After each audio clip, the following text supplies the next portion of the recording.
and transmitted. Hello. If you found this video, then perhaps it was meant for you all along. A piece of media being sent to you across vast distances and transmitted to you through sound and light. And light is what I want to discuss today. It is all too often we hear people make a distinction between something they call the physical world and what they call the spiritual world. And whilst these two classifications are perfectly acceptable with respect to ease of communication, I believe there is another way to understand what's around us and in turn help us understand how manifestation works. I'm certain you've heard many people describe to you how manifestation can be brought about, including myself, where I described in Transmission 4 a method of holding focus for 17 seconds or more, which in turn causes your nervous system to emanate a vibratory signature. We described how a singer can shatter glass using their voice by matching the same frequency that matches the glass. It is this concept I wish to delve deeper into, how light intertwines with it. Matter, what many call the physical world.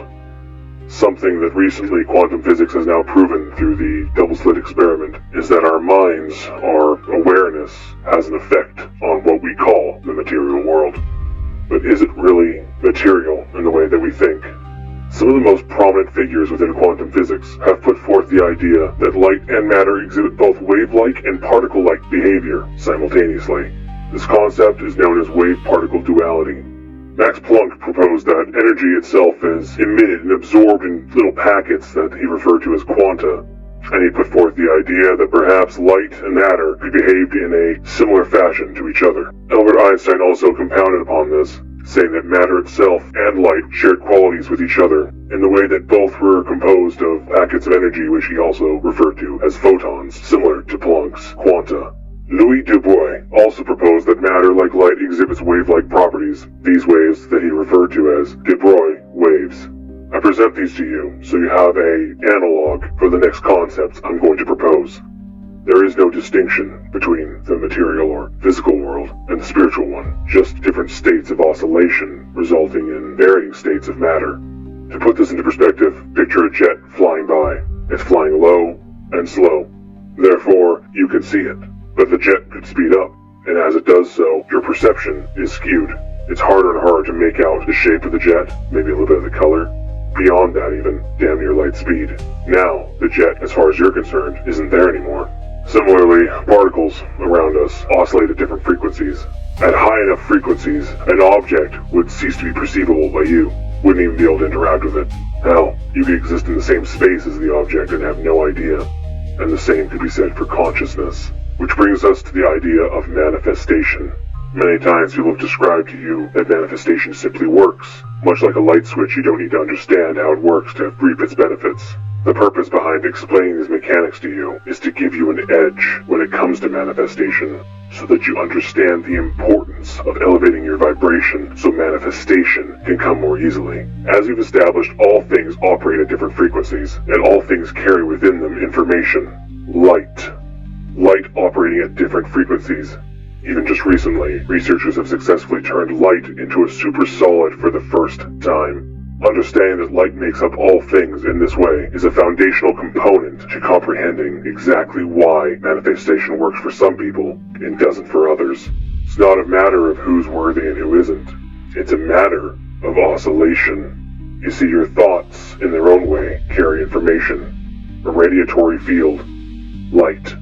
If you were to increase your vibratory state to a high enough level, thoughts become almost tangible. In this way, it's important to understand that your thoughts, the things you attempt to manifest, do exist the moment you start thinking about them, but their frequency may not match what your frequency is, so their arrival may be slow or sabotaged entirely. This also operates in line with the idea of dimensionality, or densities, as some people like to refer to it as.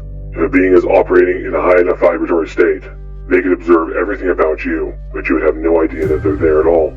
For them to lower their vibration to come close to you would be a very taxing endeavor. In this regard, I would say it's much easier working your way up than to come down. Many of you who've worked towards elevating their vibration, only to have someone come and try to knock you down, can attest to how horrible it feels. The crux of what I'm trying to share.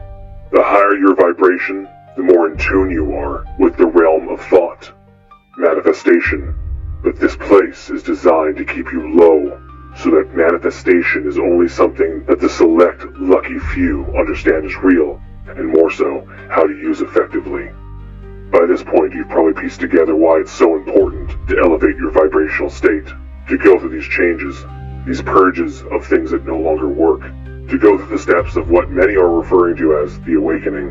If enough of us hold that vibrational state, manifestation comes easier. If enough of us share a vision within this high vibrational state, it will come true. That is why this system works the way it does.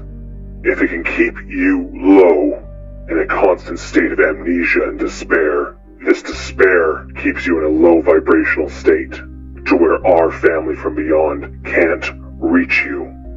But our lights in the sky are increasing. You hear more of it every day, because more and more of you are becoming aware of us. And more so than that, you are growing in awareness. You are moving more into your state of kata, without, than your state of ana, within. Think of it as third person versus first person. When you're in first person, your view is narrow. You can only see one perspective. When you're in third person, however, you have a wider range of view, of understanding, of awareness. It is through growing this awareness that you are cultivating a world in which we can reach you. A world where this machine ceases to be. You've been in a state of low vibrational desperation, and it's not your fault.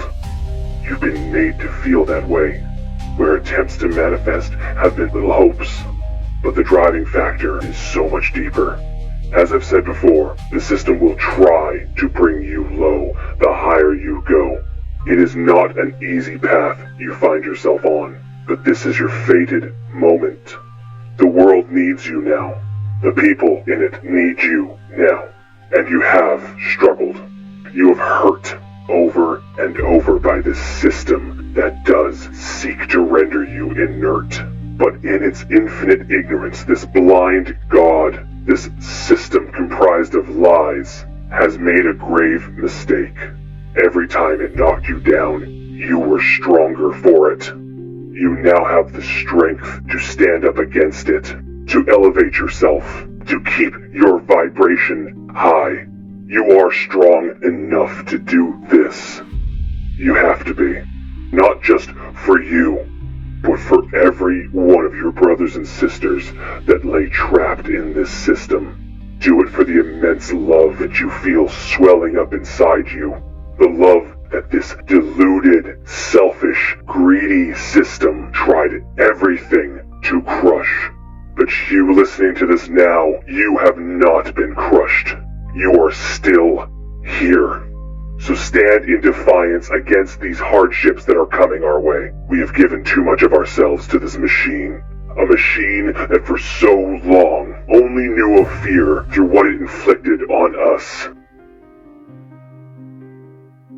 Now it's their turn.